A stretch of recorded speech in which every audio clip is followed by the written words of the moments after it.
Assalamualaikum warahmatullahi wabarakatuh. Halo sahabat FGLSN, salam literasi, ayo membaca. Perkenalkan, nama saya Rehulina Karima dari SMA Negeri 1 Sambas dengan guru pembimbing Bu Paula Iriani. Pada kesempatan kali ini, saya akan mendongeng dengan judul Asal-usul Burung Ruai, Legenda Kalimantan Barat. Ruai, ruai, ruai. Burung ruai atau yang dikenal dengan Argusianus argus, the Great Argus, merupakan nama burung yang dapat ditemukan di daerah Sambas, Kalimantan Barat. Burung ini memiliki bulu yang indah serta suara yang nyaring. Menurut legenda, burung ruai ini merupakan penjelmaan seorang putri raja. Penasaran bagaimana ceritanya? Mari dengarkan cerita saya. Di suatu kerajaan di Kalimantan Barat, terdapat seorang raja dengan 7 orang putri. Sayangnya, sang ratu sudah tiada dan sang raja tidak berniat untuk menikah kembali. Ketujuh kakak beradik tersebut berparas cantik. Namun, adik yang terakhir, si bungsulah yang paling cantik. Tak hanya rupawan, ia juga berbudi pekerti jujur, baik, rajin, suka menolong, dan taat kepada orang tua. Berbeda dengan kakak-kakaknya yang berperilaku buruk, angkuh, pemalas, dan suka membantah. Sang raja tahu akan kelakuan anak-anaknya itu. Ia sering menasihati keenam putrinya supaya menuruti tingkah laku si bungsu. Namun tentu saja mereka tidak mendengarkan. Hal ini yang membuat sang raja lebih menyayangi si bungsu. Iri hati tumbuh di kakak-kakak tersebut. Mereka melampiaskannya dengan memukul si bungsu.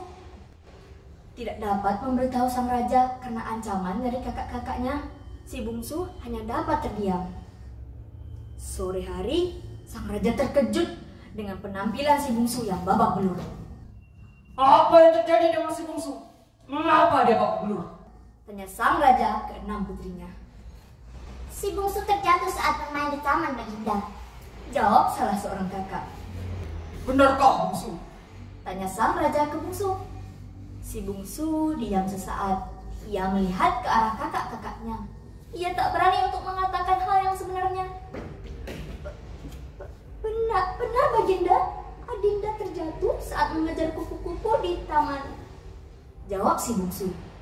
Mendengar ucapan si bungsu tersebut, sang raja percaya. Ia tidak memanjangi permasalahan itu. Di suatu malam, si bungsu duduk di dekat jendela kamarnya sambil memandangi bintang-bintang di langit. Ia sulit memejamkan mata karena teringat kepada ibundanya. Dalam kondisi yang dialaminya saat itu, si bungsu amat memerlukan perlindungan dari sosok seorang ibu. Andai saja ibunda masih ada, mungkin nasibku tidak akan seperti ini. Ibunda pasti akan selalu melindungiku, ratap si bungsu. Keesokan harinya, sang raja mengumpulkan semua putrinya. Ia mengabarkan bahwa ia akan pergi ke kerajaan tetangga selama 11 bulan. Tanggung jawab dan perintah di kerajaan akan diberikan kepada si bungsu untuk sementara. Alangkah terkejutnya ke-6 kakak tersebut mendengar pernyataan itu. Kalian harus taat kepadanya, Tegas sang raja. Iri hati dan kebencian para kakak terhadap si bungsu semakin menjadi-jadi. Mereka tidak setuju dengan ucapan sang raja.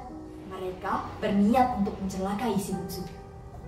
Keesokan harinya, sang raja meninggalkan istana dengan para prajurit dan pengawalnya.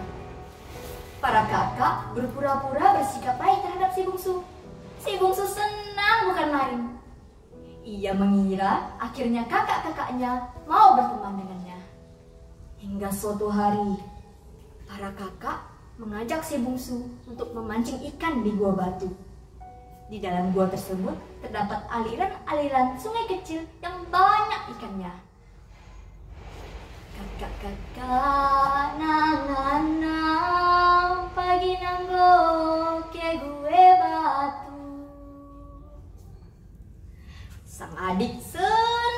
bukan main. Ia tidak mengira bahwa kakak-kakaknya ingin mencelakai dirinya. Dik, kamu masuk saja dahulu. Kami melupakan sesuatu. Nanti kami menyusul masuk, kata kakak yang paling tua. Si bungsu mengiyakan. Ia masuk ke dalam gua dengan bersemangat. Saking bersemangatnya, ia masuk terlalu jauh. Akhirnya, ia tersadar bahwa kakak-kakaknya telah meninggalkan dirinya sendiri. Si bungsu ketakutan. Ia mencoba untuk pulang. Namun semakin ia berjalan, semakin juga ia tersesat.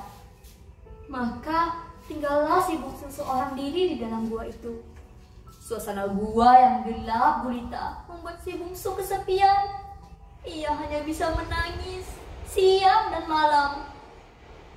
Sagal lalu kakak nanganang tinggalkan bungsu di gue batu. Nak pulang jalan dak tahu, kakaknya balik indah ambek tahu. Setelah 7 hari berada di dalam gua itu, tiba-tiba si bungsu mendengar suara gemuruh yang menggelikan, seolah hendak meruntuhkan dinding-dinding gua itu. Selang beberapa saat kemudian, muncul seorang kakek tua di hadapannya. Sedang apa kamu di sini, cucuku? Tanya kakek itu. Si bungsu menceritakan semua peristiwa yang dialaminya hingga berada di dalam gua itu, sambil meneteskan air mata. Sang kakek mendengar cerita itu merasa iba. Dengan kesakitannya, sang kakek itu mengubah tetesan air mata si bungsu menjadi telur-telur putih yang besar dan berjumlah banyak. Selang beberapa saat kemudian, kedua tangan si bungsu perlahan-lahan ditumbuhi bulu-bulu yang kemudian berubah menjadi sayap. Apa yang terjadi dengan tanganku, Kek? Tanya sang bungsu keheranan. Tenanglah, cucuku. Akan kutolong kau dari kesengsaraan ini. Akan kuubah kamu menjadi seekor burung. Setelah itu, ramilah telur-telur ini sehingga menetas menjadi burung-burung yang akan menjadi temanmu. Ujar kakek itu. Setelah kakek sakti itu berdoa, seluruh tubuh si bungsu perlahan-lahan ditumbuhi bulu-bulu yang indah. Selang beberapa saat kemudian, setelah si bungsu sedang menjelma, berkatalah kakek itu pada si bungsu. Cucuku, kini kamu telah berubah menjadi seekor burung, dan kamu kuberi nama burung ruai. Jawab si bungsu dengan suara burung. Sagal lalu kakak nanganang tinggalkan bungsu seorangan. Kapak-kapak murai berkicau, si bungsu jadi burung ruai. Begitu si bungsu menjawab, kakek tua itu menghilang. Burung ruai penjelmaan si bungsu pun segera mengerami telur-telur itu. Setelah dierami selama 25 hari, telur-telur itu menetas. Dan setelah dewasa, burung-burung ruai itu terbang meninggalkan gua batu, lalu bertengger di atas pohon di depan istana sang raja.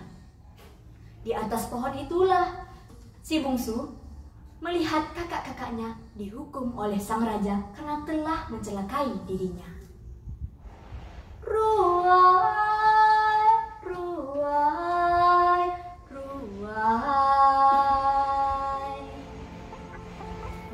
Nah teman-teman, dari dongeng ini kita dapat memetik pesan bahwa iri dan dengki dapat berdampak buruk baik untuk kita maupun orang lain. Iri hati dapat kita manfaatkan untuk menjadikan diri lebih baik lagi. Karena iri hati yang tidak ditangani hanya akan menjadi sebuah penyakit yang merugikan. Di dongeng ini juga menjelaskan dampak besar absennya seorang ibu kepada seorang anak. Si bungsu dan kakak-kakaknya tidak mendapatkan kasih sayang dan perlindungan dari ibundanya. Sang raja yang terlalu sibuk dengan urusan kerajaan tidak dapat memberikan pendidikan mendidikan budi pekerti yang baik untuk anak-anaknya. Demikian dongeng burung berbahaya. Semoga bermanfaat dan menghibur teman-teman semua. Mohon dukungannya untuk like, subscribe, komen, dan share video ini kepada keluarga, teman, sahabat yang kalian kenal. Terima kasih sahabat FGLSN. Mohon dukungannya. Salam literasi, ayo membaca. Wassalamualaikum warahmatullahi wabarakatuh. Sampai jumpa.